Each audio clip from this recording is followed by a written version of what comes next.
요한일서 4장 7절부터 12절까지 말씀을 한 목소리로 함께 읽겠습니다. 시작. 사랑하는 자들아, 우리가 서로 사랑하자. 사랑은 하나님께 속한 것이니 사랑하는 자마다 하나님으로부터 나서 하나님을 알고 사랑하지 아니하는 자는 하나님을 알지 못하나니 이는 하나님은 사랑이심이라. 하나님의 사랑이 우리에게 이렇게 나타난 바 되었으니 하나님이 자기의 독생자를 세상에 보내심은 그로 말미암아 우리를 살리려 하심이라. 사랑은 여기 있으니 우리가 하나님을 사랑한 것이 아니요 하나님이 우리를 사랑하사 우리 죄를 속하기 위하여 화목제물로 그 아들을 보내셨음이라. 사랑하는 자들아, 하나님이 이같이 우리를 사랑하셨은즉 우리도 서로 사랑하는 것이 마땅하도다. 어느 때나 하나님을 본 사람이 없으되 만일 우리가 서로 사랑하면 하나님이 우리 안에 거하시고 그의 사랑이 우리 안에 온전히 이루어지느니라. 아멘. 할렐루야. 아멘. 개인적으로 혼자 어디를 이동하는 걸 좋아하고 대중교통 타는 거를 또 좋아하는데, 그런 이유가 하나님하고 그 혼자 다니면서 대화하고 독대하는 그 시간들을 사모하는 마음이 있어서 혼자 다니는 것을 개인적으로 좋아합니다. 근데 오늘도 이제 지하철 타고 혼자 오다가 수련회 이제 기도해 주심으로 지난주에 노숙인 수련회를 하나님 은혜 가운데 큰 사고 없이 잘 마쳤는데, 그 수련회에 대해서 좀 간증하라는 마음을 오는 길에 좀 주시더라고요. 사실 어제 이제 말씀을 준비하려고 앉았는데 하나님이 제목을 주시고 그 이후로 아무 말씀도 안 하시더라고요. 그래서 하나님은 사랑이시라 라는 제목만 계속 붙잡고 오늘 오기 전까지 그냥 그렇게, 근데 그냥 그게 하나님 뜻인 것 같고 뭔가 하나님 하실 일이 있으실 것 같아서 그냥 순종함으로 이제 오게 됐는데, 어쨌든 간증하는 것을 개인적으로 되게 꺼리는 편입니다. 제가 지난번 단에 섰을 때도 이제 간증을 들어보셔서 아시겠지만 잘 전달하고 잘 표현하는 것이 그런 능력이 없는 것 같아요. 똑같은 일도 굉장히 은혜롭게 이제 감동적으로 잘 표현을 하는 것도 참 하나님 은혜이고 능력인데 그렇게 잘 안 되더라고요. 사실 대단한 뭐 일을 한 것도 없고 또 대단한 열매를 뭐 누린 것도 없기 때문에 그런 거이기도 하겠지만, 개인적으로 어떤 사역을 하면서 내가 뭘 하고 있는지를 잘 모르고 할 때가 사실 참 많아요. 나중에 이제 깨닫게 하실 때도 있지만 정말 하나님이 어떤 일을 하고 계신지, 어떠한 일을 계획하시고 이루시는지를 이제 어렴풋이는 이제 알겠지만 자세히 모르고 할 때가 이제 많다 보니까 나중에 이제 그것을 간증하려면은 할 말이 없는 거예요. 그냥 저는 하나님 말씀하셔서 그냥 순종한 거고, 그냥 그런 게 좋은 것 같아요. 하나님께 순종해서 그렇게 섬길 때 그때 하나님께서 하나님의 마음을 부어주시는데, 그냥 그 마음이 좋아서, 그러니까 그 하나님의 마음이 내 안에 부어져서 그냥 하나님과 그렇게 교제하는, 하나님과 친밀하게 뭔가 함께하는 그 자체가 좋아서 이제 주님의 일을 하는 거지, 내가 무슨 일을 하고 있는지 어떤 하는 일에 대해서 책임감을 갖지 않는다는 것이 아니라 사실 또 그게 크게 중요하진 않다고 생각합니다. 하나님께서는 하나님의 뜻을, 하나님의 일을 반드시 이루시는 줄로 믿습니다. 하나님께 순종하는 자들을 통하여서 우리는 다 이해할 수 없고 다 헤아릴 수 없지만 반드시 오히려 내가 해석하려고 하고 그러다 보면 오히려 또 오해할 때도 많이 있는 것 같아요. 인간적으로 해석하고 인간적으로 바라보고, 혹여나 어떤 인간적으로 생각하기에 좋지 않은 일, 어려움이 생기면 또 자괴감이 들고 좌절하고, 뭔가 하나님께 불순종했나? 하나님 뜻이 아니었나? 그런데 하나님께 순종함으로 시작된 일들은 반드시 하나님의 선하신 뜻을 그 가운데 이루시는 줄로 확신하시기를 주님의 이름으로 축원드립니다. 하나님이 우리에게 원하시는 것도 요한일서 1장에는 믿음을, 주님을 믿는 것을 하나님과의 사귐이다라고 또 표현을 합니다. 할렐루야. 그리고 요한복음 17장 3절에는 영생은 이것이니 유일하신 참 하나님과 그가 보내신 자 예수 그리스도를 아는 것이다라고 우리에게 말씀을 하십니다.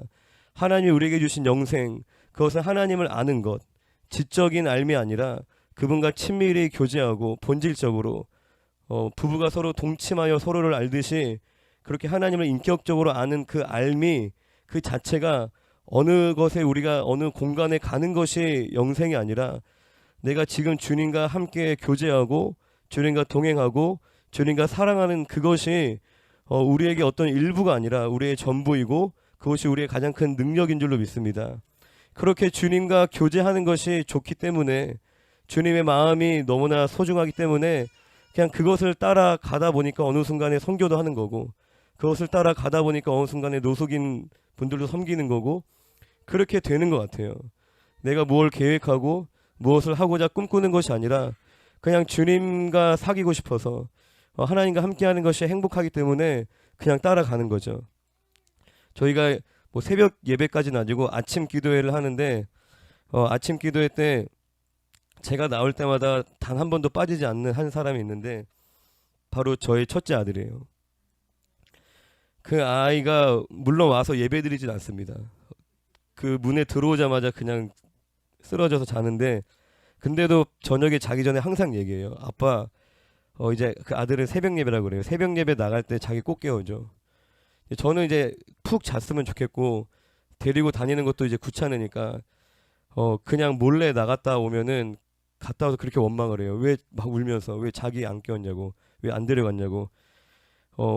근데 나중에는 그 아들이 뭐 하나님의 말씀 들으려고 뭐 기도할 게 있어서 나가려고 하는 것이 결코 아니라 그냥 아빠하고 단둘이 어딘가를 가는 게 이제 경쟁자가 평상시에 많잖아요. 동생들도 있고 또 엄마도 있고 그런데 그 밤에 이제 아빠랑 어쩌다가 한번 같이 갔는데 그게 좋았던 것 같아요. 그래서 둘이 같이 걸어가고 또 그냥 이제 들어가자마자 이렇게 엎어져 자다가 이제 예배 끝나고 깨워서 다시 집에 오는데 그냥 그 아이가 그곳이 어떤 곳인지 그것이 중요한 게 아니라 그냥 아버지가 좋으니까 아빠와 함께하고 싶으니까 그냥 따라 나서는 것인데 그러면서 이제 좋은 것들을 많이 누리죠. 아침에 맛있는 것도 이제 아침에 사주기도 하고 또 뭐 엎어져 자더라도 예배 자리에 있는 것이 또 가장 큰 복이기 때문에 좋은 것들을 누릴 줄로 믿습니다. 그와 같이 어쨌든 뭔가 했었던 사역을 얘기하는 것이 되게 자신이 없고 뭔 얘기를 해야 될지 잘 모르겠지만 일단 좀 나누겠습니다. 할렐루야, 아멘. 처음에 이제 노숙인 수련회를 이제 시작하게 된 게 저희가 이제 세 번째 수련회를 하게 됐는데 제가 원래 전도사로 이제 있던 교회에서 500원씩 받으러 노숙인 분들이 오셨어요. 어쩌다 한 번씩 이제 오시면은 그 나중에 물어보니까 그걸 짤짤이라고 하시더라고요. 딱 그 코스를 이렇게 돌면서 500원, 1000원씩 쭉 받아서 그걸로 이제 한 달 생활도 하시고 하시는데 근데 어느 날은 당시 전도사였고 이제 부목사님이 이제 사무실에 항상 계셨는데 그 사무실 앞에서 노숙자분들하고 부목사님하고 막 싸우고 있는 거예요. 그래서 무슨 일인가 이제 봤더니 500원을 받으러 왔는데 500원짜리가 다 떨어졌던 거예요. 500원짜리를 이제 그날 나눠드릴 수 있는 금액을 정해놨는데 그 돈을 미처 못 받고 오신 거예요. 잔돈을. 그래서 그런데 그냥 그 싸우는 모습이 그 노숙인분들이 자기들이 맡긴 돈 빌려준 돈 받으러 온 것처럼 엄청 막 따지는 거예요. 왜 일 그따위로 하냐고 막 그러면서 왜 준비도 안 해놓고 지금 뭐 하는 거냐고. 그래서 그 목사님은 그래도 죄송하다고 막 하면서 이렇게 돌려보내는데 저는 이제 그걸 보면서 되게 화가 나더라고요. 그 저렇게 해서 존들 뭔 의미가 있냐. 그러니까 안 주면 욕하고 그러니까 은혜를 권리로 아는 것 같아서 막 화가 나는 거예요. 그때 어린 마음에. 그래서 한참을 이제 그 장면이 너무나 인상 깊어서 고민을 하고 또 기도의 자리에서 기도를 하다가 좀 저분들을 위한 예배를 드리면 좋겠다라는 생각이 들어서 이제 교회에서 이제 예배를 평일에 이렇게 드리게 되었습니다. 그렇게 예배를 드리고 그 교회에서 드리던 예배로 시작으로 이제 서울역까지 가게 돼서 또 하나님 함께 도와주시는 분들을 붙여주셔서 제 음식도 섬기고 그렇게 봉사를 하면서 항상 마음에 있었던 고민은 뭐였냐면은 그분들의 처참한 삶을 이렇게 보면서 내가 이렇게 도와드리는 게 의미가 있을까? 이렇게 음식을 뭐 갖다 드리고 이렇게 하는 것이 얼마나 큰 도움이 될까? 의미가 있을까? 그래도 관심을 가져드리고 따뜻한 말을 해드리고 하는 것이 나쁘진 않겠지라는 생각으로 가고 있었는데, 그런데 결정적으로 어떤 노숙인 분이 어, 그 마음을 잘 열지 않고 되게 시크하게 이제 다가가도 잘 이야기하지 않는 분이셨는데, 나중에 이제 하신 얘기가 어차피 너네 이러다 안 올 거잖아. 그러니까 마음 좁았자 마음 열어봤자 뭐 의미 없다라고 이제 생각을 하시는 것 같아요. 그리고 너네는 이러고 집에 가서 편안한 밥 먹고 편안한 집에서 잘 거 아니야? 이제 그분이 뭐 이렇게 좀 마음이 어떻게 보면 삐뚤어진 걸 수 있죠. 근데 그런 얘기를 이제 하시는 것이 또 좀 마음에 깊이 새겨지고, 좀 기도를 하면서 이제 하나님 주셨던 마음이 어떻게든 그래서 더 미안한 마음에 막 거기 계신 분들 뭐 핸드폰도 만들어 드리고 직장 같은 것도 잡아 드리려고 막 노력을 했는데, 하나님이 주셨던 감동이 그렇게 하지 말아라. 그렇게 하지 말아라. 너 주변을 봐라. 직장 다닌다고 행복하니? 왜 그분들 가정을 만들어 드리려고 그래? 가정 있다고 다 행복한 것 같아. 물론 그런 것들이 불필요하거나 나쁜 건 아니겠죠. 유익한 것들이겠지만 직장 다닌다고, 집이 있다고, 핸드폰이 있다고, 주변에 가족이 있다고 행복한 게 아니다. 가장 중요한 거를 전해라. 나와 함께하게 해줘. 저들이 길거리에 있던 어디에 있던 나와 함께하는 것이 천국이고 그게 가장 행복한 삶이잖아. 그걸 알잖아. 근데 너무나 당연한 얘기인데 되게 회개하게 되더라고요. 아, 너무 인간적으로 접근했구나. 인간적으로 바라봤구나. 물론 당장 먹을 게 없어서 죽어가는 분들에게는 먹을 게 필요하겠죠. 당장 이제 몸이 아픈 분들에게는 약도 물론 필요할 수 있겠지만 정말 본질적인 것을 전해야겠구나라는 생각을 하고, 이제 그때부터 그런 음식 같은 거 나누는 것을 최소화하고 이제 거리에서 예배를 드리게 되었고, 그리고 이제 수련회를 그냥 이분들을 복음을 전하고 제자화를 시키자라는 그 목적만 딱 세우니까 되게 단순해지더라고요. 뭘 해야 되는지가 분명해지고, 그래서 이제 예배를 드리고 성경 공부를 하고 이제 수련회를 그때부터 이제 시작을 하게 되었습니다. 그래서 이번에 세 번째 수련회를 뜻하지 않게 우리 그 선교회 간사님들께서 또 오셔서 방문하셔서 이제 섬겨주시고 또 많이 기도해주시고 후원해주셔서 너무나 이제 감사하게 잘 마무리할 수 있었는데, 그 수련회에 대해서 간단하게 말씀드리면, 어 저희가 목요일마다 이제 거리 예배를 드리는데, 거리 예배를 이제 원래 드리고 그 예배 때 매주 한 2, 30분 정도 앉아서 예배를 드리시는데, 그 뜨겁게 찬양하고 예배 드린 다음에 이제 거기 계신 분들을 이제 콜링 초대를 하려고 마음을 먹고 갔어요. 예배 열심히 드리고 우리 이제 수련회 가자. 갈 사람들 가자. 그런데 가자마자 그 아시다시피 이제 코로나가 2단계로 올라가면서 거기 경찰이 나와 있더라고요. 경찰이 나와서 사실 이제 매주 봤던 경찰이에요. 근데 크게 제재하지 않고 뭐 그렇게 하셨던 분인데, 그분도 난처해하시면서 다른 팀들도 다 돌려보냈다. 다 멀리서 왔는데도 다 돌려보내서 어쩔 수 없다. 그러니까 우리도 하면 안 된다고 막 얘기를 하시는 거예요. 그래서 하필이면은 그 오늘 그 수련회 하기 한 며칠 전에 2단계가 돼서 이거 어떻게 하지? 그렇게 하다가 이제 같이 옆에 있던 전도사님을 좀 따로 이제 보내드리고, 그러니까 그 경찰분한테 막 사정을 했어요. 그 사정하는 모습을 보이고 싶지 않아서 전사님 제가 얘기할 테니까 가 계세요 하고 전사님 가신 다음에 막 사정을 했어요. 저희 사실 수련회 하러 왔는데 예배 한 번만 마지막으로 드리게 해달라고, 한 번만. 그러니까 그분 이름이 아론이에요. 경찰관이 이름이. 그래서 당신 이름 아론 크리스찬 아니냐고. 이분들한테 정말 복음이 필요한데, 그러니까 그분도 좋은 마음이셨어요 항상. 그래서 난처하시면서 그러면 수련회 초대만 하게 해달라. 예배는 안 드리겠다. 아 그거는 자기가 이제 잘 얘기해 주겠다고 그냥 수련회 초대하고 이게 픽업해서 빨리 떠나라.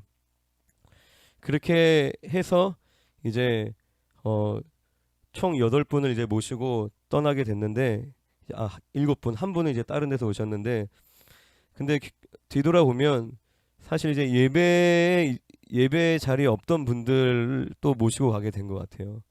그러니까 하나님께서 예비하신 영혼들이 있으셨고 또 그 영혼들을 우리가 또 이렇게 볼 수 있도록 그 이제 예배는 안 드리고 저희가 이제 수련회 픽업만 계속 한 거죠. 다니면 초대만 계속 한 거예요. 가서 수련회 가자. 그러면서 그냥 뭔지도 모르고 막 그냥 손 붙잡고 차에 태워드리고 그렇게 해서 이제 출발했는데 아까 잠깐 식사 시간에 얘기했는데 그냥 그 저희 또 헌신적으로 섬기시는 자매님이 잘 이렇게 하세요. 이렇게 잘 낚아오셔갖고 그래갖고 막 저는 이제 처음에 그냥 자발적으로 따라온 분 한 분만 그냥 모시고 갈 생각을 했는데 그 자매님이 막 여기저기서 데리고 오시더라고요. 근데 따라오신 분들이 제가 차를 몰고 가다 보니까 어디 가는 거냐 어딘지도 모르고 그리고 어디 가는 거고 넌 누구고 우리는 언제 오냐 막 약간 그 중간에 이제 정신이 들면서 막 그런 걸 물어보더라고요. 타자마자 그냥 계속 자고 있던 사람도 있고 근데 어느 분은 뒤에서 영어를 막 계속 하시는 거예요. 혼자 깔깔거리면서 근데 그런 뭐 한국인이 하는 영어가 아니라 완전히 원어민 영화에서만 들어봤던 그 영어를 막 뒤에서 목소리 톤 자체가 다른 거예요. 그래갖고 뒤를 돌아봤는데 얼굴은 한국 사람인데 그러니까 그분도 그냥 길에 누워 있다가 그 자매님이 손 붙잡고 차에 태워갖고 탔는데 그 한국말도 잘 못하시는 거예요. 그래서 뭐 언제 돌아가냐 막 그 물어보시고 어쨌든 그렇게 하나님이 택하신 영혼들을 저희가 이제 첫 번째 두 번째 이제 노숙인 수련회 할 때는 그때는 데리고 왔는데 일본인이었어요. 그때도 어떤 청년 2명이 앉아 있어갖고 거리 예배 드리는데 청년 2명이 노숙인 2명이 앉아 있어갖고 둘 다 태워왔는데 한 명은 일본 사람이더라고. 이름이 아직도 기억나. 호세라고. 그러니까 뭐 놀러 왔다가 탕진해갖고 그냥 거기 있었던 거예요. 그래서 걔는 와서 수련회 열심히 드리고 무슨 말인지 모르겠는데 열심히 드리고 마지막 날에 공항에 이제 데려다가 줘갖고 갔는데 어쨌든 하나님께서 예비하신 영혼들을 만나게 하셔서 오게 됐는데 그 중에 이제 자매님 한 분이 휠체어를 타신 분이 계셨어요. 그분은 서울역에 예전부터 많이 뵀던 분이에요. 워낙 목소리도 크고 참견도 많이 하고 또 말도 많고 또 욕도 많이 하세요. 그래서 눈에 띄다 보니까 막 여기저기 이제 참견 다 하시면서 휠체어 타고 다니면서 막 그렇게 이제 하시는 분인데 그분이 또 굉장히 이제 살이 많이 찌셔갖고 저희 교회가 계단이 굉장히 깊숙해요. 계단도 가파르고. 그러니까 거기를 이제 이분을 모시고 오르락 내리락 할 생각만 하니까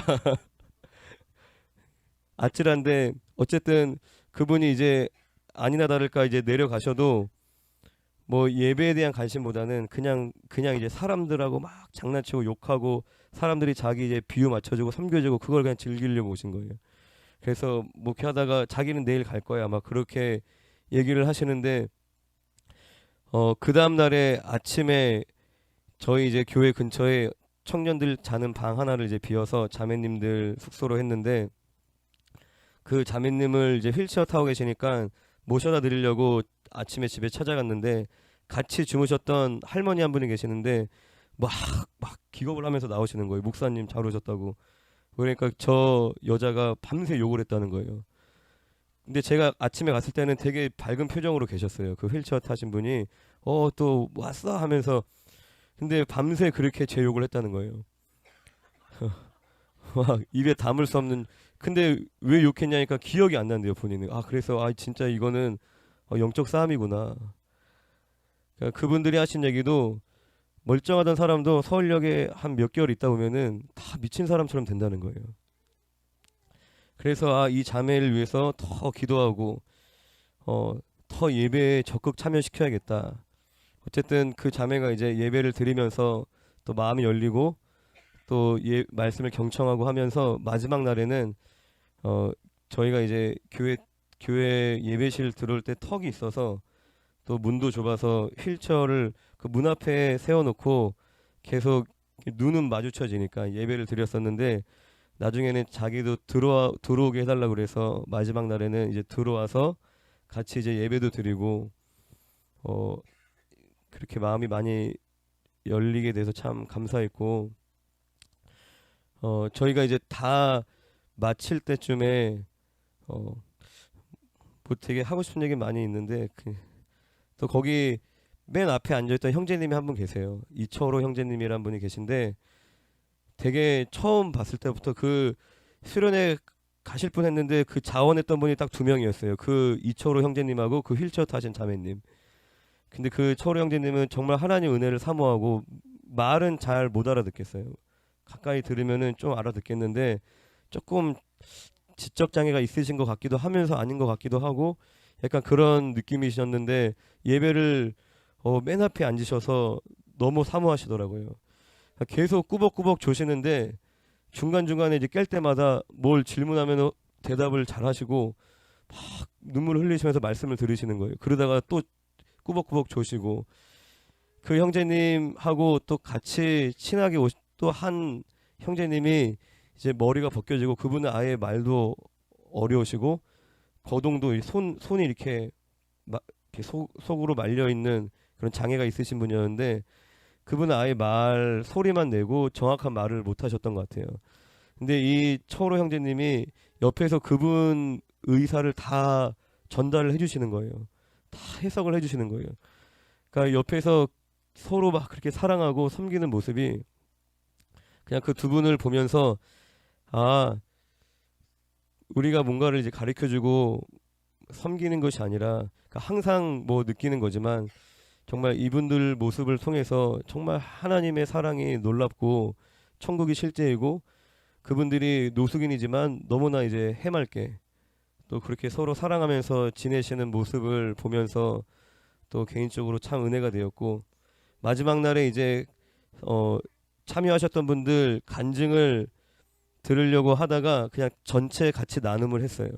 그냥 스태프들도, 그 자리에 있었던 스태프들도 같이 나눠서 앉아서 이제 나눔을 하는데, 그 중에 이제 저희 장인어른이시자 또 교회 전도사님이신 그 분이 계세요. 근데 그 알코올 중독자이셨고 지금도 술을 완전하게 끊지 못하셔서 주일날 오전 예배 때 사회를 보셔야 되는데 주일날 오전마다 되게 마음이 불안해요. 그러니까 갑자기 이제 연락이 두절되거나 안 나오실 때가 있으신 거예요. 그래서 항상 주일 아침마다 안부 전화를 드려야 되고, 그러니까 그 전주에도 수요 예배 때 처음으로 이제 설교 세워드렸는데 막 은혜롭게 간증을 해주시더라고요. 그리고 그 주일날 또 안 나오신 거예요. 토요일날 저녁에 술 잡수시고. 근데 본인도 너무 너무 이제 부끄러워하시고, 그리고 근데 그게 안 되는 거예요. 사람의 힘으로 안 되는 거죠. 근데 그 마지막 날 이제 그 자리에 오셨던 노숙인 분들이 다 방언을 받으시고, 근데 그 자리에서 그 전도사님도 방언을 처음 받으신 거예요. 그러면서 이제 마지막 날 소감 발표하면서 얘기하시는 게, 자기가 하나님께 마음을 닫고 있었다 사실. 그런데 이제 마음을 열었더니 방언이 나오더라. 너무 감사하고, 어쨌든 하나님이 이제 고치시고 변화시키시려고 하시는구나. 그냥 중요한 거는 섬기는 사람이나 섬김을 받는 사람이나 그냥 하나님을 조금씩 더 알아가고 하나님에 대해서 마음이 좀 더 가까워지고, 또 하나님을 향했던 그 마음이 이제 그 마음의 밭이 좀 더 기경되고 그런 회복되는 그런 은혜들을 하나님이 주신 것 같고, 또 그것이 가장 큰 은혜다라고 저는 생각을 합니다. 그 휠체어 타신 분이 수련의 마지막 날은 걸어가기를 막 기도하기도 했는데 그런 일은 없었고, 그 손 말랐던 분이 마지막 날은 손을 펴서 식사를 하시기를 간절히 기도했지만, 물론 하나님이 그렇게 하실 수 있죠. 또 그런 은혜를 주신다면 너무 감사한 일이지만 더 본질적인 은혜는 하나님을 더 알게 되고 하나님을 향하여 마음을 열고 주님을 경험하게 주님과 사귀게 되는 것이 하나님이 주시는 가장 놀라운 기적이고 은혜인 줄로 믿습니다. 할렐루야. 오늘 읽어드렸던 본문 말씀을 다시 한번 읽어드리면 12절에 어느 때나 하나님을 본 사람이 없으되 만일 우리가 서로 사랑하면 하나님이 우리 안에 거하시고 그의 사랑이 우리 안에 온전히 이루어지느니라. 아멘. 수련회를 이제 준비하면서 하나님 주셨던 말씀이 붙잡았던 말씀이 이 말씀이었는데 사실 지체들 저희 교회의 지체들 한 사람 한 사람을 보면은 누군가를 사랑하고 섬길 수 있는 그런 상태는 아니에요. 솔직하게. 물론 주님이 쓰시면 쓰시겠지만 누구든 그런데 자기 자신조차 추스르기 힘든 그냥 항상 전화 와서 죽고 싶어요 막 그런 얘기하고 그냥 너무 우울해요. 왜 무슨 일 있어? 이유는 없어요. 막 그냥 이제 그런 친구들이 다수인데 그리고 어떤 선교단체에서 이제 막 강하게 훈련을 받아서 막 준비된 분들도 아니세요. 뭐 여기 있는 간사님을 제외하고는 다 그런 지체들인데 그렇기 때문에 어떻게 보면은 이 말씀을 더 붙잡은 거죠. 아, 우리가 이제 누군가를 사랑할 만한 여유가 생겼어. 누군가를 사랑할 만한 조금의 능력이 있는 것 같아. 그래서 이제 누군가를 섬겨보자가 아니라 사실 우리의 자격을 논하면 죽을 때까지 할 수 없습니다. 우리의 능력을 생각하면 우리는 주님 나라 갈 때까지 항상 섬김을 받아야 돼요. 항상 하자가 있습니다. 항상 부끄럽고 고개를 들 수 없죠. 하나님 앞에. 하지만 그렇기 때문에 우리 안에 사랑이 없기 때문에 주님 제 안에 우리 지체들 안에 능력이 없습니다. 사랑이 없습니다. 우리가 그렇기 때문에 하나님을 더 알기 위하여 우리가 사랑합니다. 할렐루야. 그러한 고백으로 이제 시작된 사역이었습니다. 사랑을 배우기 위해서 사랑을 더 알기 위해서 그 사역 가운데 뭐 여러 가지 힘든 것도 있고 사역 가운데 여러 어려움도 있고 뭐 재정적으로 힘들 때도 있고 뭐 여러 가지 육체적으로 어려울 때도 있지만 그런데 중요한 것은 하나님께서는 약속하신 이 말씀을 반드시 신실하게 우리에게 이루십니다. 어느 때나 하나님을 본 사람이 없으되 만일 우리가 서로 사랑하면 하나님이 우리 안에 거하시고 그의 사랑이 우리 안에 온전히 이루어지느니라. 아멘. 하나님께서는 그 사역을 통해서 그 섬김을 통해서 큰 돈을 줄 거야. 그 사역을 통해서 너가 유명해질 거야. 그 사역을 통해서 너의 질병이 치료될 거야. 그 사역을 통해서 너의 삶의 문제가 해결될 거야. 너의 사역을 통해서 너가 기도하고 있는 너의 가족이 변화될 거야 라고 우리에게 말씀하신 것이 아니라 그 사랑을 통해서 하나님의 사랑이 우리 안에 온전히 이루어진다. 보이지 않는 그 하나님을 우리가 마주하는 것과 같이 그 하나님의 마음을 그 친밀함을 누리게 된다고 우리에게 약속을 하십니다. 할렐루야.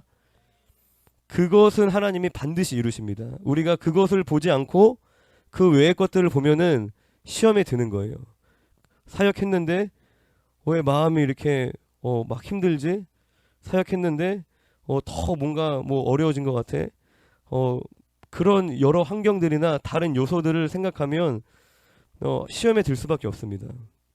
그런데 내가 사역을 하면서 병이 나고 지난번에 이제 여름 탈북민 캠프 하면서도 저희 아내가 이제 응급실 실려가서 그 응급으로 이제 수술을 하고 근데 그 전에도 그 담석이 생겨서 쓸개도 떼고 그리고 한 번은 치과 갔는데 이빨이 다 없어갖고 이빨도 다 빠지고 그러니까 그런 것만 보면은 저는 완전 죽일 놈인 거예요. 장인 장모님도 남의 귀한 딸 데려가갖고 쓸개 떼고 이빨 빠지고 그러니까 물론 제가 다 그런 거 아닙니다. 그 아주 오랜 세월 동안에 힘들었던 것들이 많이 있었는데 하나님 안에서 더 이제 회복되고 강건해진 부분들도 물론 있습니다. 하지만 중요한 건 그게 아니라는 거예요. 형편이 나아지고 물론 하나님이 주신 것도 많아요.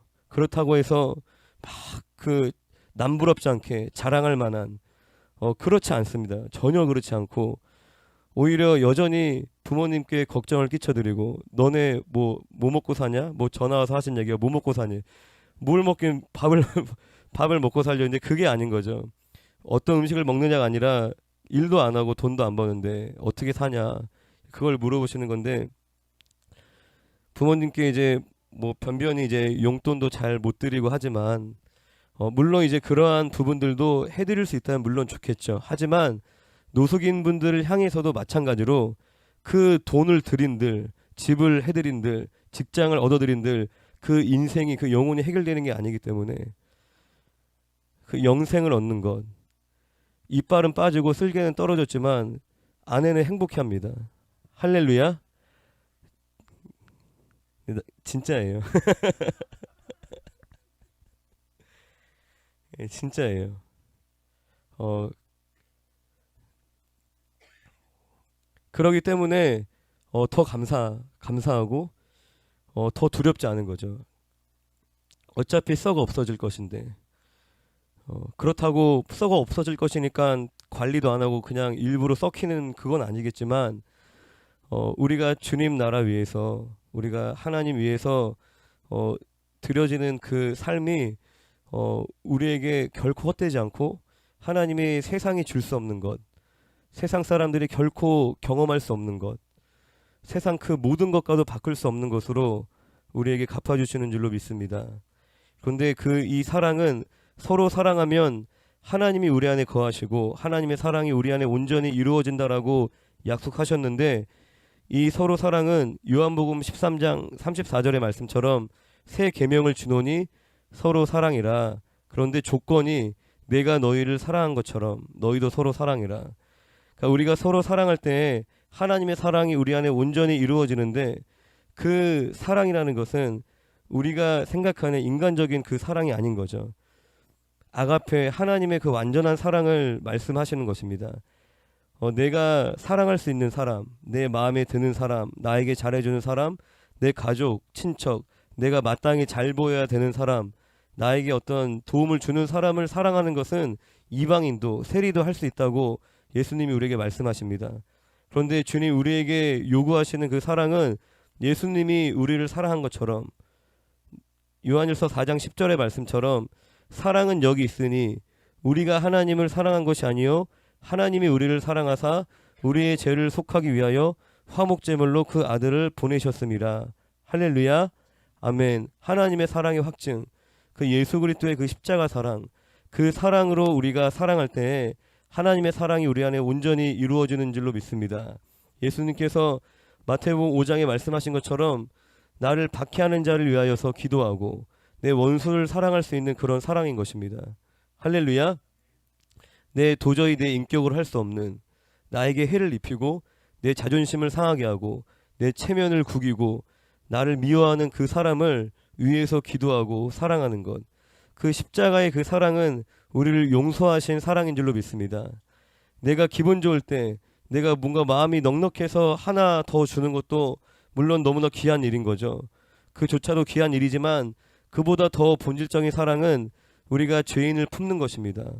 우리가 용서해 주는 것입니다.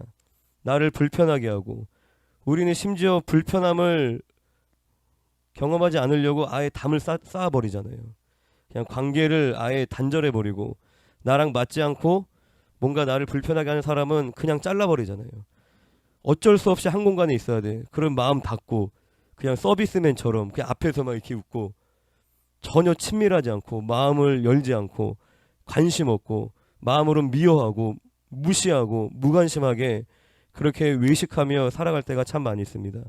하지만 하나님이 우리에게 원하시는 것은 나에게 피해를 주는 그 죄인을 우리가 용서하는 것이고 용서하신 것만으로 끝난 게 아니라 주님은 또한 우리를 살리신 줄로 믿습니다. 주님 당신의 희생을 통해서 우리를 살리신 것과 같이 우리가 마땅히 해야 되는 이웃사랑은 그 허물을 용서해 주는 것뿐만 아니라 그 사람의 허물을 위하여서 내가 죽는 것입니다. 그 사람을 내가 살리기 위해서 내 삶을 쪼개고 내 권리를 포기하고 내가 마땅히 누릴 수 있는 것들을 포기하면서 그 사람을 살리는 것입니다. 할렐루야.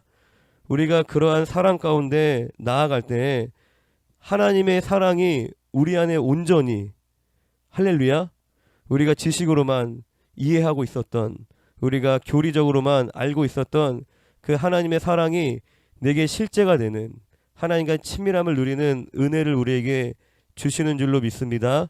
할렐루야. 그런데 이 사랑은 결코 우리의 힘으로 할 수 없습니다.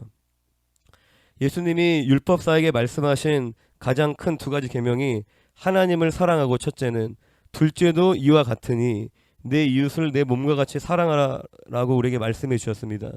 그러니까 하나님 사랑과 이웃 사랑은 하나라는 것입니다. 우리가 하나님 사랑 없이 이웃 사랑도 없다는 것입니다. 인간적으로 인본적인, 얼마든지 사람 보기에 그럴듯해 보이는 보편적인 인류의 그러한 사랑으로 사기치는 게 얼마나 많은지 몰라요. 교회마저도. 그러니까 인간적인 사랑하면서 그것이 물론 하나님이 주시는 사랑이 그러한 모양일 수도 있겠죠. 보편적인 인류의 같은 모양으로 NGO 같이 사랑할 수도 물론 있지만 하나님의 사랑은 그와 다른 차원인 줄로 믿습니다. 아까 말씀드린 것처럼 예수님이 우리를 위해 십자가에서 죽으신 것처럼, 카메라 때문에 얘기를 되게 조심스러운데, 그러니까 좌파들이 그런 것 같아요. 그러니까 인본주의잖아요. 본질이. 그러니까 겉으로는 굉장히 친절한 척하고 굉장히 따뜻한 척하는데 실상 자기가 손해 볼 일이 생기면은 싹 입장 바꾸고 쫙 돌아서는 것이 약간 그런 부류에 있는 사람들, 제가 경험하기로는 다 그런 건 물론 아니겠죠. 하지만 다 그런 줄로 압니다. 왜 그러면은 하나님 사랑이 없이는 이웃 사랑도 없으니까. 그러니까 하나님께 내 삶을 드리지 않고 내가 하나님과 온전히 사귀지 않는 상태에서 하는 그 모든 것들이, 너희가 나를 떠나서 아무것도 할 수 없다, 다 결국 자기를 위해서 다 하는 것밖에 안 된다는 것입니다. 하나님의 사랑으로 우리가 이웃을 사랑한다라는 것이 첫 번째는 우리 누가복음 15장의 그 탕자의 비유와 같이 집 나간 아들을 밤낮으로 기다렸던, 아들이 언제 돌아올지 몰랐잖아요. 미리 연락하고 돌아온 게 아니라 언제 올지 모르는 아들을 밤낮으로 기다리던 그 아버지의 마음은 전혀 모르고 그 돌아온 아들을 환대하는 아버지에게 나는 해준 게 뭐냐라고 따지는 그 첫째 아들. 할렐루야. 아버지 가까이서, 교회 안에서, 종교적인 그런 분위기 안에서 계속 살아가지만, 예배도 드리고 뭐 헌금도 하고 봉사도 하지만 하나님께 불평불만하면서 시기질투하고 그러한 마음을 품고 살아간 첫째 형이 왜 그랬죠? 하나님의 아버지의 마음을 몰랐겠죠. 아버지와의 친밀함이 없었던 것입니다. 아버지와 사귀고 아버지와 교제하고 아버지와 사랑하고 아버지의 마음을 알았다면 밤낮으로 집 나간 동생을 기다리는 그 아버지를 보면서 어떻게 가만히 있을 수 있어요? 어디 있는지 모르지만 찾아 나서겠죠.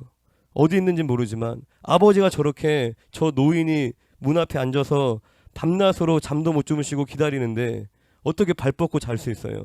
그 아버지를 사랑하는 아들이라면. 어디 있는지 모르겠지만 그 동생을 찾아 막 여기저기 찾아다닐 거라고 생각합니다. 그래서 하나님의 사랑 없이 이웃사랑이 불가능한 것입니다. 할렐루야. 또한 그 하나님의 사랑은 그 십자가의 사랑인 줄로 믿습니다. 우리가 이웃을 그렇게 사랑하고자 할 때 우리의 인격으로 되는 것이 아니라 우리가 자신을 부인할 때, 예수의 죽음을 내 몸에 짊어질 때, 할렐루야, 우리가 예수의 죽으심과 같은 모양으로 연합할 때, 그때 내가 할 수 없다라고 여겨지는 그때, 내가 할 수 있는 만큼만 하는 거는 누구나 합니다. 내가 하고 싶은 만큼만 하는 거, 그것도 누구나 할 수 있습니다. 그런데 내가 도무지 할 수 없을 때, 이게 뭐 불가능한 건 아니에요. 갑자기 돈이 없는데 미국에 가갖고 누구 마이크를 도와줘라, 그거는 하고 싶어도 못하겠죠. 당장 돈이 없으면. 그런 걸 얘기하시는 게 아니라 정말 도저히 마음이 먹어지지 않는 거. 우리가 바로 옆에 있는 아내한테 내가 먼저 사과하는 게 돈 드는 거 아니잖아요. 그게 불가능한 일이 아니잖아요. 그런데 안 하잖아요. 예. 그런데 하기가 어렵잖아요. 할렐루야. 네, 다 하시겠지만 하기가 어려워요. 그게 할 수 없어서 안 하는 게 아니라 결국에는 자기를 부인하지 않는 거죠. 예수의 죽음을 내 몸에 짊어지지 않는 것입니다. 그러니까 할 수 없는 거, 나는 다리가 하나밖에 없는데 100m를 20초 안에 뛰어라. 그거 못하면 지옥 가. 그게 아닌 거잖아요. 할렐루야. 그게 아닌 겁니다. 내가 할 수 있는데 마음이 높아져. 내가 할 수 있는데 내가 완악하여. 내가 할 수 있는데 내가 포기하기 싫어서 안 하는 것들인 거예요. 근데 실상 그게 우리를 자유케 하시고 하나님께서 우리의 삶을 더 온전하게 세워가시는 은혜인 줄로 믿습니다. 내가 우상처럼 여겼던 내 자존심, 내 감정, 그것들을 십자가 앞에 내려놓고 우리가 그 죽음에 동참할 때에 부활의 영이신 성령님께서 우리 안에 역사하여 하나님 아버지의 사랑이 우리 마음에 충만하게 부음받는 줄로 믿습니다. 우리는 그 사랑이 있어야지만, 그 은혜가 있어야지만 우리가 예수님이 몸소 보여주셨던 그 십자가의 사랑을 우리가 할 수 있습니다. 의지가 강하다고 할 수 있는 게 아닙니다. 용기가 많고 담력이 크다고 할 수 있는 것이 아니라, 독하다고 할 수 있는 게 아니라, 그냥 많은 경우에 저희 공동체 생활했던 형제 중에 진짜 독한 애가 한 명 있었어요. 뭐 새벽 4시에 모여 걔만 안 빠져요. 뭘 어떻게 해라 끝까지 막 정말 의지의 한국인, 주님 위에 살겠다고 막 머리도 밀고 그랬던 친구인데, 이 친구는 참 귀하다라고 생각했는데 그거랑 아무 상관이 없더라고요. 예수님 따르는 거하고는 그거랑 아무 상관이 없는 거예요. 주님 가장 소중한 것을 원하시는데 드릴 수 없는 거예요. 그 친구는 자기가 스스로 원하는 것은 어떤 의지를 가지고 막 열심히 행하는데, 자기가 하기 싫은 것, 그 앞에 섰을 때는 그냥 철저하게 돌아서는 거예요. 예수님을 모른 척하는 것처럼. 나중에 심지어 나는 예수님 안 믿었던 것 같아요. 뭐 그렇게 하나님 아직 잘 몰라서 그냥 그런 식으로 도망치고 싶은 거예요. 자기를 부인하기가 싫으니까. 할렐루야. 아멘. 고린도전서 13장 1절 말씀을 같이 한번 찾아서 읽어보길 원합니다. 고린도전서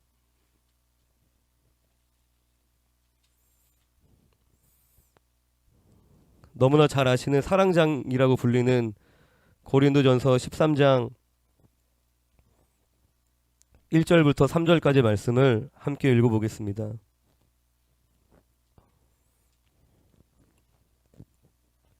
시작. 내가 사람의 방언과 천사의 말을 할지라도 사랑이 없으면 소리나는 구리와 울리는 꽹과리가 되고, 내가 예언하는 능력이 있어 모든 비밀과 모든 지식을 알고 또 산을 옮길 만한 모든 믿음이 있을지라도 사랑이 없으면 내가 아무것도 아니요, 내가 내게 있는 모든 것으로 구제하고 또 내 몸을 불사르게 내줄지라도 사랑이 없으면 내게 아무 유익이 없느니라. 아멘.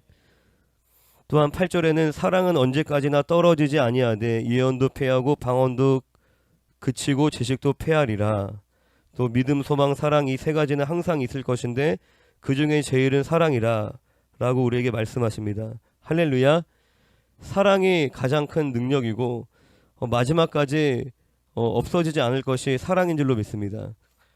제가 경기도 안성이라는 곳에서 그 가출한 아이들하고 이제 지낼 때 오갈 데가 없는 친구들도 있었는데, 집이 그 부모님이 계신데 와 있는 애들도 있었어요.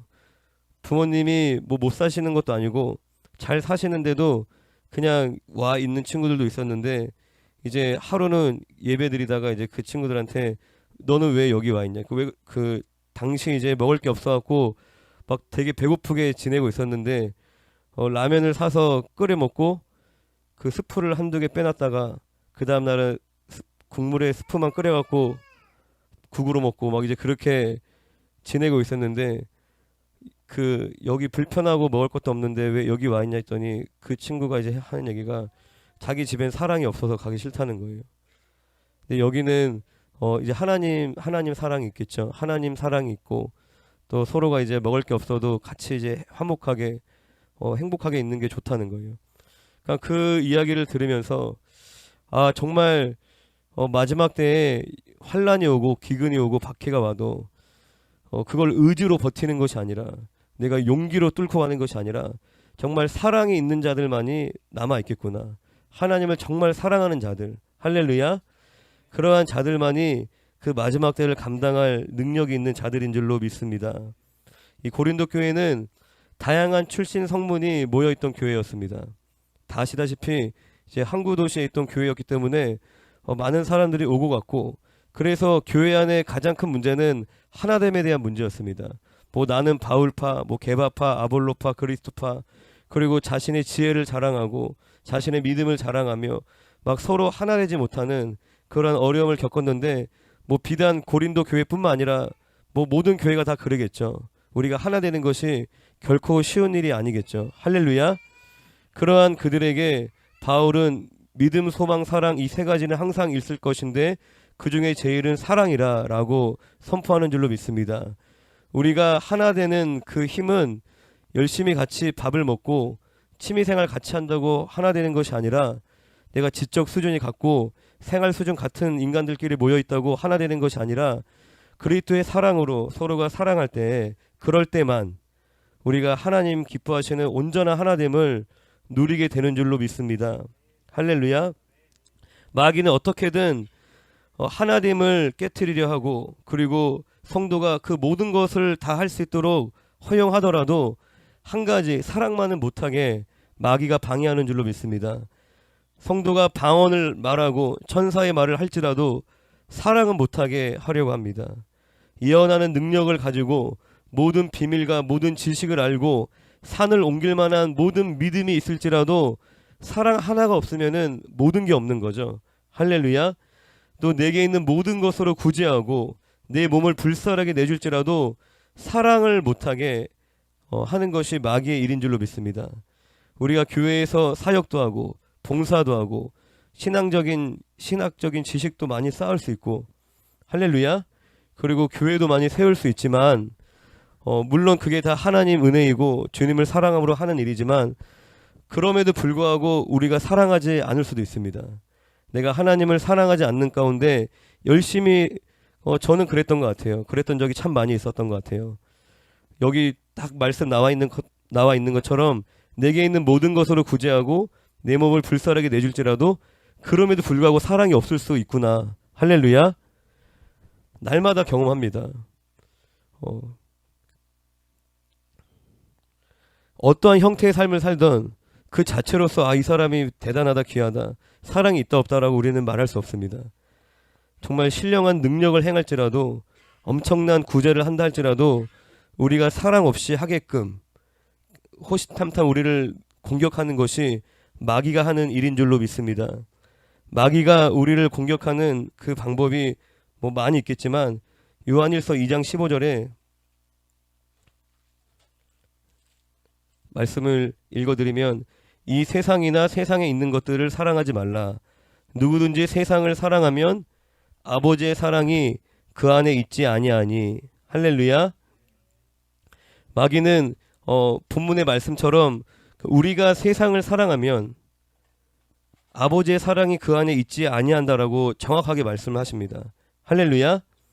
우리가 예배도 드리고 사역도 하고 큐티도 하고 말씀 연구도 하고 봉사도 하지만, 우리가 그와 더불어 세상을 사랑한다면, 할렐루야, 그 안에 아버지의 사랑은 없습니다.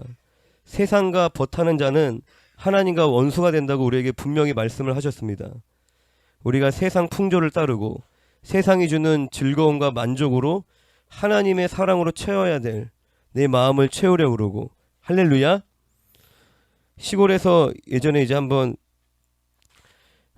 그 큰 집에 쫓아갔다가, 그 큰 집에 있는 이제 어른들이 정확하게 뭐 하는지 모르겠는데 그 밭에 가서 막 그 나뭇가지를 주워와서 이제 태우시더라고요.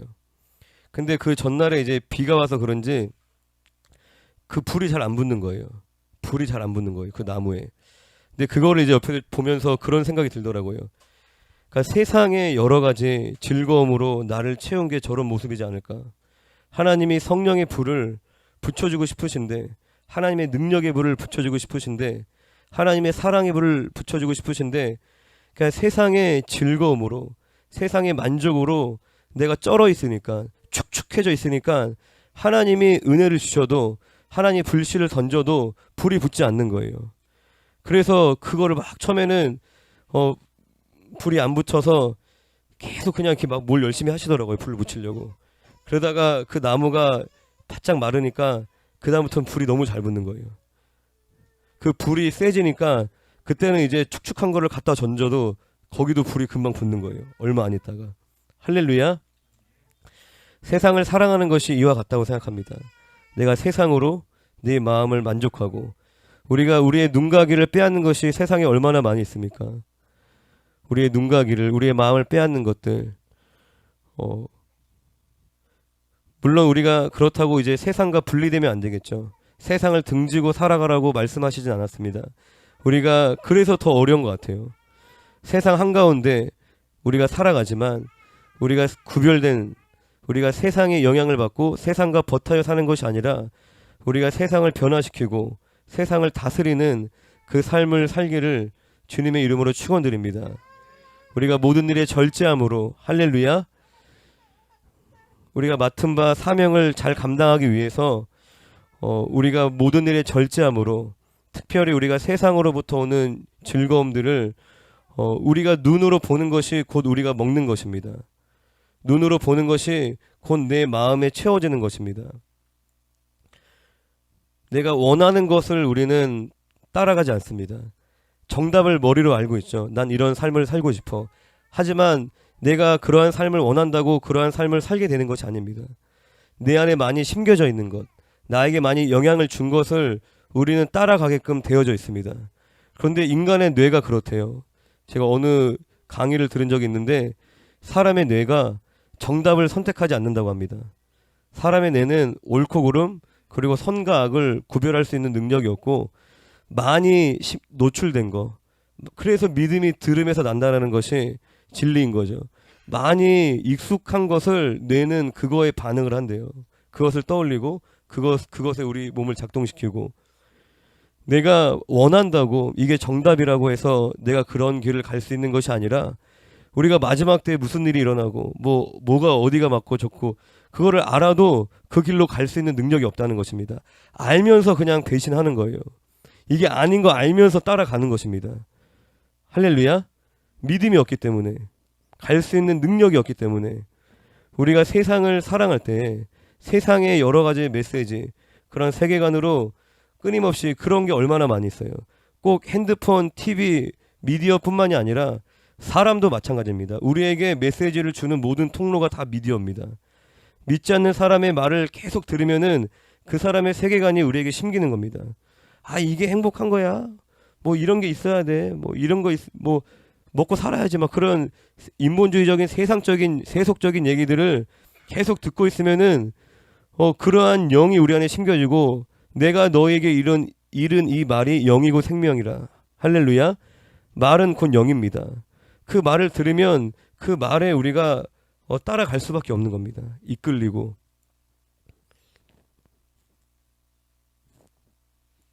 16절에 보면, 이는 세상에 있는 모든 것이 육신의 정욕과 안목의 정욕과 이생의 자랑이니 다 아버지께로부터 온 것이 아니요 세상으로부터 온 것이라. 이 세상에 있는 것이 실상은 뭐냐면 육신의 정욕과 안목의 정욕과 이생의 자랑이니, 세상을 따른다라는 것은 결국 뭐냐면은 내 자아를 추구한다는 것입니다. 할렐루야. 내가 세상을 따르는 것의 본질은 뭐냐면은 내 육신의 정욕, 안목의 정욕, 이생의 자랑, 내 자아를 따라 자연적 출생한 인간의 본성, 아담 이후에 우리 안에 죄성이 심겨졌죠. 내가 어떤 죄된 행위를 해서 죄인인 것이 아니라, 나는 게임방 안 가는데요. 저는 뭐 핸드폰도 잘 안 보는데요. 저는 뭐 클럽도 안 가고 믿지 않는 친구도 없어요. 누구죠? 모태 신앙들. 나는 교회 안에서 항상 뭐 열심히 잘 지냈는데요. 그럼에도 불구하고 결국 뭐 술 먹고 담배 피고 세상을 추구한다는 것이 게임하고 뭐 핸드폰 중독되고 그런 차원만을 얘기하는 것이 아니라, 내가 비윤리적인 삶을 살지 않아도 나는 교회 안에서 자랐어요. 그런 거 야동 한 번도 본 적이 없어요. 난 믿지 않는 친구들도 없어도 얼마든지 자아를 추구할 수 있다는 것입니다.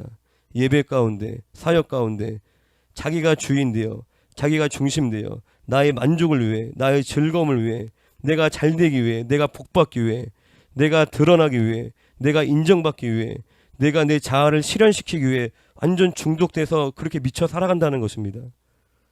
그것이 하나님의 사랑을 우리 안에 빼앗아가는, 마귀는 우리에게 하나님을 사랑하지 마라고 얘기하지 않습니다. 그리고 마귀는 나를 예배해줘 라고 우리에게 말하지도 않습니다. 그냥 너 자신을 사랑해, 세상을 사랑해. 결국 그러면 이 세상신, 세상 임금, 공중권세 잡은 자로 불리는 마귀의 종이 되는 것입니다.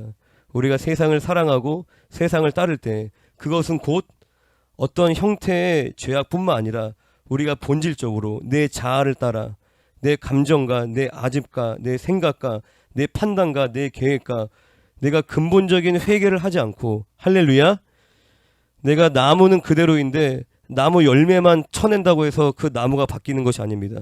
결국 똑같은 열매를 맺을 수밖에 없습니다. 우리의 존재를, 그 존재에 박혀있는 그 죄를, 우리의 육신에 박혀있는 죄를 철저하게 주님 앞에 부인하고, 내가 이러한 모습은 좀 괜찮은 모습이고 이러한 모습은 좀 부족한 모습이야, 나 이런 건 좀 괜찮은 사람이야, 좀 안 좋은 것만 고치면 돼, 그런 것이 아니라 나의 전 존재가, 나의 모든 생각과 모든 마음이 심히 거짓되고 부패하다라는 것을 우리가 인정하고, 하나님 앞에 내가 정말 믿을 수 없는 사람을 믿지 않잖아요. 거짓말하고 항상 사기치고 내 거 도둑질하는 친구가 있으면 그 사람 믿겠어요? 할렐루야. 내 여자친구 뺏어가고 내 직장도 막 빼앗아가고 입만 열면 거짓말이야, 그 사람을 어떻게 믿어요? 믿을 수 없죠. 가까이 하지 않겠죠. 내가 바로 그런 존재라는 것입니다. 내가. 그러면은 자기를 부인하지 말래도 부인합니다. 내가 하는 것이 모든 것이 죄악이고 아무런 소망이 없고 흉악한 죄인임을 깨닫는다면은 더 이상 나를 신뢰하지 않겠죠. 더 이상 나를 신뢰하고 나를 의지하고 나를 주장하지 않을 것입니다. 우리가 그렇게 회개할 때 그때 하나님 아버지의 사랑이 우리 안에 충만하게 부어지는 줄로 믿습니다. 하나님 우리에게 원하시는 것은 우리의 마음을 드리는 것입니다. 마태복음 19장에 있는 그 부자 청년의 비유도 누가 봐도 자타공인 신실한 사람이었죠. 그 사람에 대한 자세한 얘기는 안 나오지만 예수님이 말씀하시는 그 율법들을 다 지켰다고 그렇게 이야기를 합니다.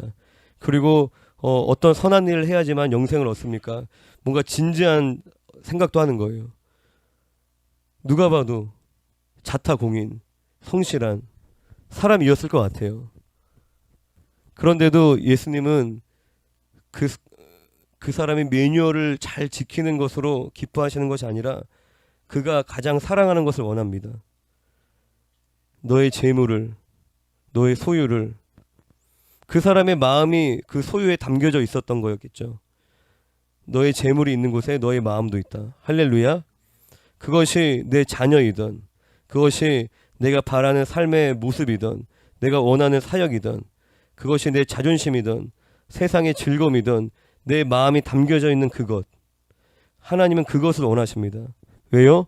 우리랑 사랑하고 싶으시니까. 우리랑 사랑하고 싶으시니까.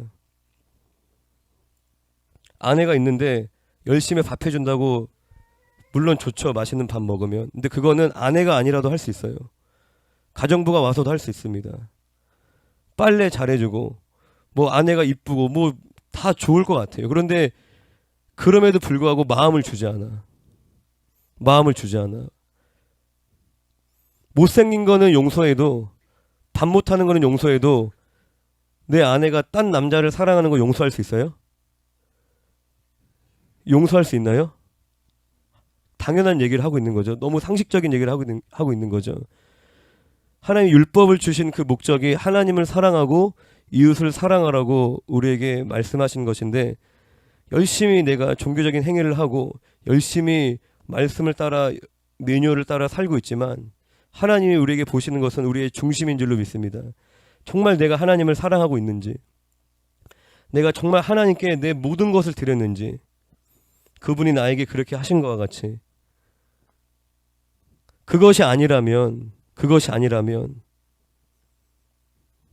결국에는 십자가 앞에서 예수님을 등진 제자들처럼 나는 그럴 자신이 있었지만, 주님을 끝까지 따를 자신이 있었지만 그렇게 여러 번이고 결단하고 많은 훈련을 받아왔지만 결국 내 생명을 들여 주님을 사랑하지 않는 그 사람은 반드시 주님을 떠나게 되는 줄로 믿습니다.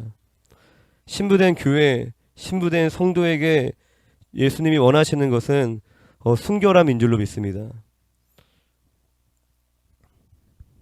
교회들이 뭐 여러 가지 지금 시대적으로 교회를 박해하는 여러 가지 뭐 법이 제정되려고 그러고 여러 사상들이나 그런 것들이 공격해 오죠.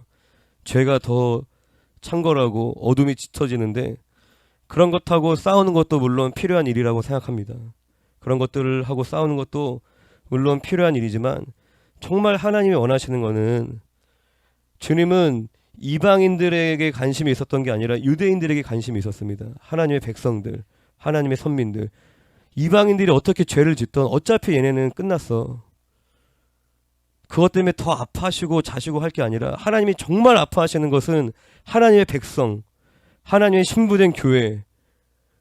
우리가 그 아까 싸우는 것도 물론 필요한 일이지만 더 중요한 것은 교회가 하나님 앞에 순결해지는 일인 줄로 믿습니다. 부흥 운동을 한들, 연합을 가장한 혼합,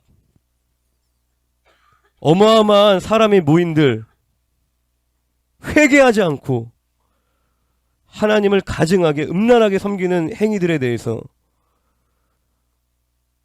회개하지 않고 이야기하지 않고 무슨 부흥을 이야기하며 무슨 연합을 이야기하며 아무리 나가서 시위를 한들, 시위에서 그 법을 막았다 한들 무슨 소망이 있겠습니까? 교회가 거룩해지지 않고서는 하나님 앞에 순결한 신부의 마음을 회복할 때, 그때 하나님께서 교회를 지키시고 자신의 신부된 교회를 하나님이 돌보시고 하나님이 영생으로 인도하시는 줄로 믿습니다. 아멘. 기도하겠습니다.